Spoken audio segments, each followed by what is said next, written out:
Hello and welcome back to Shakesyear. We are working on Othello and today we get to hear from Iago in the never-ending Act 3, Scene 1. So this scene started out with Desdemona and Cassio talking, and then Cassio leaves and Iago's like, and Othello's like, what? And he's like, nothing. And then Desdemona pleads for Cassio to Othello, which Iago again is like, and Othello's like, what? And Iago's like, nothing. And finally, Othello decides that yes, he will talk to Cassio when Desdemona brings him along, and then Desdemona leaves, and we have just Iago and Othello chatting, and Iago is starting to lay the groundwork for the idea that Desdemona and Cassio have been sleeping together, and he does it using some very specific and tried and true gaslighting techniques. He starts out with I have something to say, but I can't say it because it would be bad if I said it and you'll think ill of me and blah, blah, blah, until finally Othello was like, be honest with me.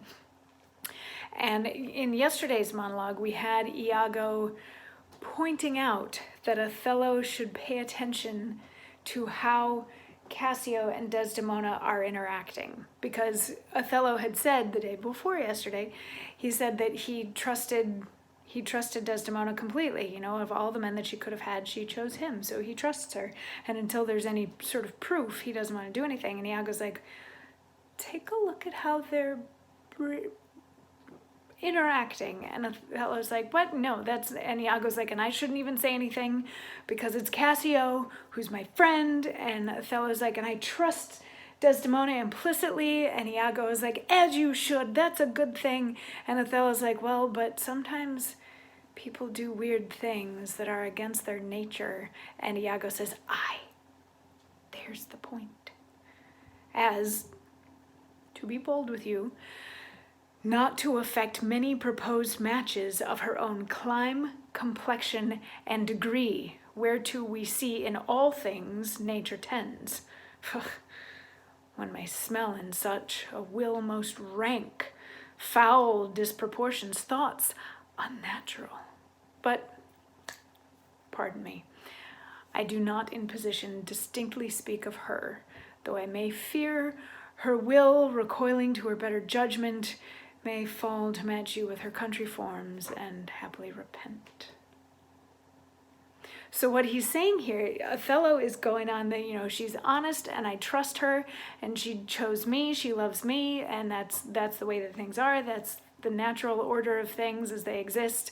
And Iago's like, yeah, but Othello has already started to think maybe there's something unnatural here because unnatural things do happen. And Iago's like, yeah, like her marrying a black guy instead of a white guy because she's white and you're black, and that doesn't happen. At least in that day and time it doesn't. That's not my own personal opinion. Marry whoever you're in love with, I'm fine with that.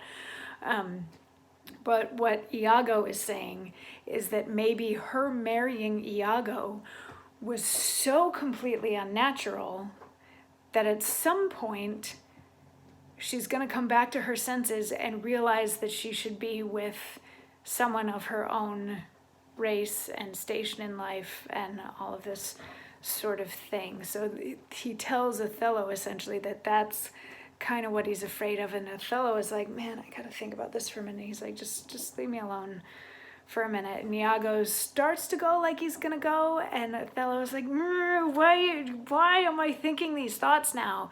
And then Iago has some more to say on this whole subject tomorrow as we dig further into 3-3. Seriously, this scene doesn't end. I'll see you tomorrow for more.